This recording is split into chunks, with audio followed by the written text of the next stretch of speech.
like in number 13, we have something bisected again.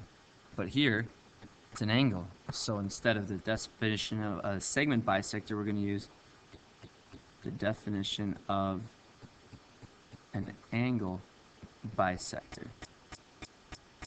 So what does that conclusion make? Again, pause if you need to try to do a little bit on your own instead of just getting it from me. But if you find that, you're going to see that leads to us saying a couple angles are the same. So which ones are the same? It might help to highlight. So here's ray BD, and that's bisecting angle trace from A to B to C, and you're going to get that whole angle on that right side there. If you know what bisects means, you're probably okay with saying that measure of angle 1 equals measure of angle 2. We've done that with equations off and long before we've done some of these proofs. So you have those measures being equal. Well, then what? That's not, you can't use replacement rule, you only have one equation. Somehow we're supposed to show that 2 is also equal to 3. Well, we know it equals 1. Why would it also equal 3? And you guys are thinking, well, because it looks like it. But you got to do better than that. There's something specific going on there that lets us know. And if we didn't know this other thing, we wouldn't be able to say it, whether it looks like it or not. Okay, it hasn't come up a lot, but there's been a couple. When you are stuck and you've done everything you can, there's a couple things that you should be looking for that they don't have to tell you. Linear pair, which we have. So we can say a couple angles from a linear pair if we need to.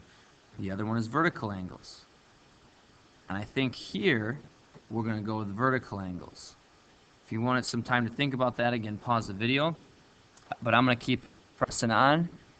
Angle 1, angle 3 are vertical angles. That's what's going to connect the two we have equal now to angle 3. So I can say that measure of angle 1 equals measure of angle 3. And if you really like using the transitive property, you might have decided to write that statement in a different order, because if 3 led to 1, then you could say 1 leads to 2, and you could do 3 to 2.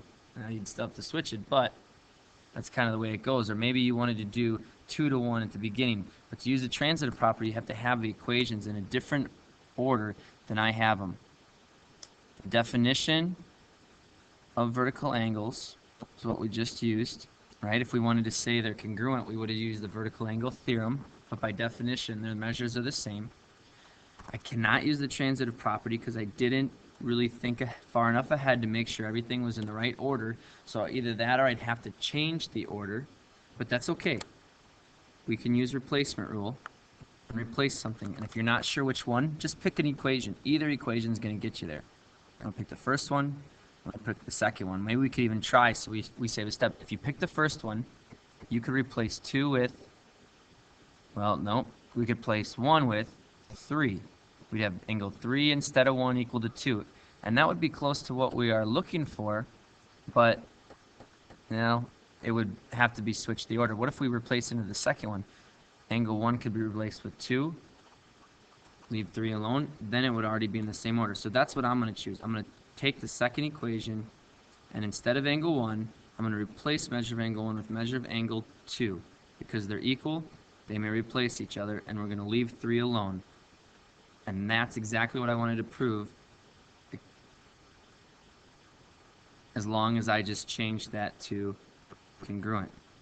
And I've said this before, so hopefully it's not getting old too quickly, but what does it mean to be congruent? All the measures are the same. So how many measures do an angle have?